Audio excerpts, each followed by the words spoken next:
Hello বন্ধুরা, তোমরা সবাই কেমন আছো? আশা করছি ভালোই আছো। চলো বিকালবেলা ব্লগটা স্টার্ট করলাম। যেহেতু ঠাকুর আনতে যাবো তাই তাড়াতাড়ি করে খাবারটা করে নিচ্ছি। তো আমি ওদিকে নিরামিষ তরকা করে নিয়েছি আর এদিকে রুটিগুলো আমি করে নেব। দুপুরের কিছু নিরামিষ ভাত তরকারিও আছে। চাদরটা ভীষণ নোংরা হয়েছিল তাই চাদরটা আগে পাল্টে নিয়েছিলাম, তারপর ঘরদোর গুছিয়ে তারপর খাবার করতে গিয়েছিলাম। মেয়ে বায়না ধরেছিল ম্যাগি খাবে তাই ওকে ম্যাগি করে দিলাম। আর এই যে নিরামিষ তরকা, আর ওতে আছে রুটি। তো খাবার করেছিলাম, যেহেতু গ্যাসটা একটু অপরিষ্কার হয়ে গেছে তাই সে একটু পরিষ্কার করে নিচ্ছি আর বাসনপত্রগুলো একটু ধুয়ে নেব। তো আমি রেডি হয়ে চলে এসেছি।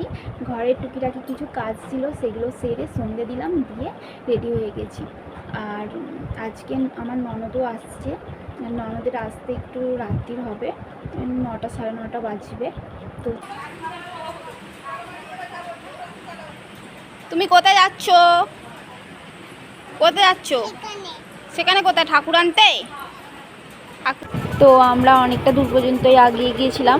এই যে আমাদের সন্তোষী মা আসছে।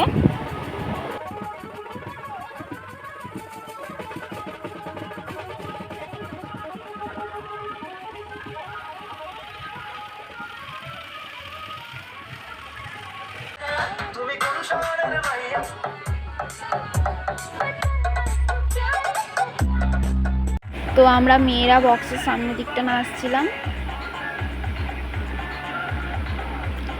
আর ছেলেরা এই যে এদিকে নাচছিল।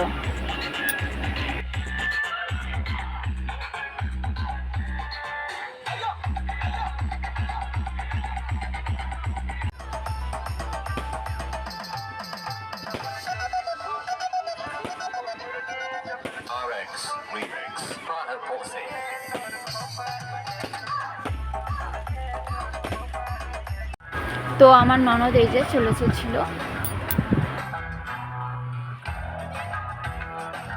তো বক্সের সামনে নেচে হচ্ছিল না, একদমই ভালো গান দিচ্ছিল না, তাই ব্যান্ডের সামনে চলে এসেছিলাম। তো এই যে আমরা এবারে বেলতলায় চলে এসেছি সন্তোষী মাকে নিয়ে। আর এই যে সন্তোষী মাকে বেদিতে বসানো হয়ে গেছে। তো আজকের মতো ভিডিওটা এখানে শেষ করছি। ভালো লাগলে একটা